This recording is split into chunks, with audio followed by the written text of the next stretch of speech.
Guys, Steve here with Revive, and this week's training topic is going to be about off-season and where, in my opinion, and I think everyone's opinion should be, is the off-season is where competitions are won or lost. So, for bodybuilding purposes, that is, the off-season is really where you make your gains, you make your progress, and then when you're in contest prep is where you see what you've done and achieved in your off-season. So that's because during your off-season, what you're doing, you're building muscle, you're getting stronger, but you're also building up your kind of metabolic capacity, if you will. So you're kind of increasing the amount of calories you can consume and decreasing cardio so that you can become nice and inefficient and consume loads of calories for doing maybe not a lot. You're also trying to kind of progress with your strength, gain as much size and mass as possible while keeping as lean as possible. So you kind of, to do that, you need to know, one is your training age, so what kind of periodization is beneficial to you. Should you be increasing weight every session? Should you be increasing weight every week, or should you be increasing every month? What is your kind of progressive overload cycle? What should that be? And then how should you program effectively for that? Then you've got to choose workouts that work well for you and exercises that kind of work on your weak points, and you need to identify those weak points and all things like that.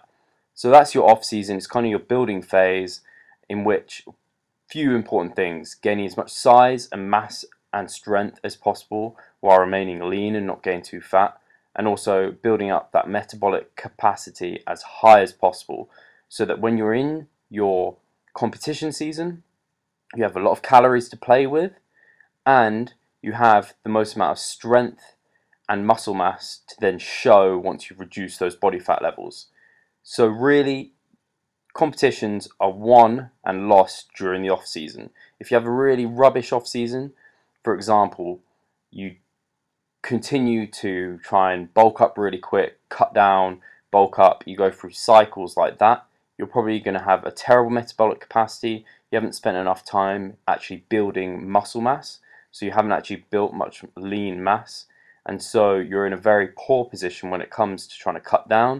You haven't got many calories to play with, and you haven't actually built much muscle mass. So that would be an example of a poor off season. A great off season would be one where you're slowly building calories, you're slowly increasing weights, you're progressively overloading, and you're increasing your calories slowly so that you gain mainly muscle mass. So you're gaining mainly lean weight rather than fat mass, so that when you come to your in season, you're going to compete, you have a lot of calories to play with, and you have a lot of lean mass to play with and show. So what makes an off season really, really effective, and one of the key things me and my client Connor Stanbridge talked about, who's a great guy, great kid, is consistency. Because in the off season, it's so tempting to kind of just think, oh, I'm just going to eat big to get big, because you're not seeing tangible results week to week. You might see your strength increase, but you're not actually seeing your body really change dramatically. Whereas when you're losing fat, you're seeing your body change week to week.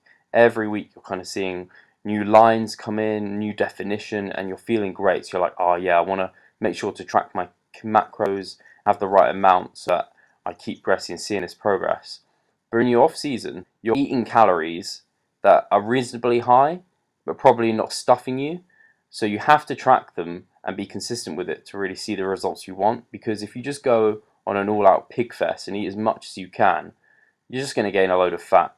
And as said, that will make your kind of in-season cutting down phase much, much harder. So you don't want to do that. So you really need to be consistent with a slight calorie surplus, and that means you have to actually be fairly precise calculating and following your macronutrients. Obviously you have a lot more room to play with than when you did when you're in the on season, when you're cutting down, but you need to be consistently eating in a slight calorie surplus to see the results you want. Also, you need to be clever with your training. You need to be consistent and come to the gym and make sure you're progressing with your weights. You don't want to be kind of, the make or break moment is when you go to the gym and it's packed and you're like, Are you that person who's screw it, I'm going home, I'll miss this workout? Are you that person who's, I'll find a way, I'll get on something, I'll make this work? Because the difference between those two people are going to be the difference between winning and losing. And a lot of the time I kind of see myself and I think, hey, I can't be bothered to weigh myself this morning. I can't be bothered. I know I'm gaining weight. I don't really want to think about it. I might be getting a bit fat. And then I think, hang on, actually, my coach wants to see this. He's going to have a go at me if I don't weigh myself. And I know I'm just kind of losing the progress that I could possibly be getting. I need to track my macros because I've got this coach. So I think actually having a coach to report to for that accountability is very important during your off season. Because yeah, sure, I could program some weight training myself. I know progressive overload, I know periodization, I know that I need to be in a slight calorie surplus, but it would be so tempting to just think, screw it, I'm gonna eat until I'm slightly overly full. I'm gonna just kind of train how I want to, when I want to, make sure I'm just getting stronger, and maybe not weigh myself. But if I'm not doing those consistent things, like weighing myself, making sure I'm adding the right amount of weight each month or each week, and tracking my workouts, tracking my weight, tracking my macros, I'm not going to have a very productive off season, and then my kind of bodybuilding contest prep is going to suck. So there's just some thoughts for you guys, and this was a killer plus set, 16 reps after doing just 7s. Cheers guys, and revive stronger.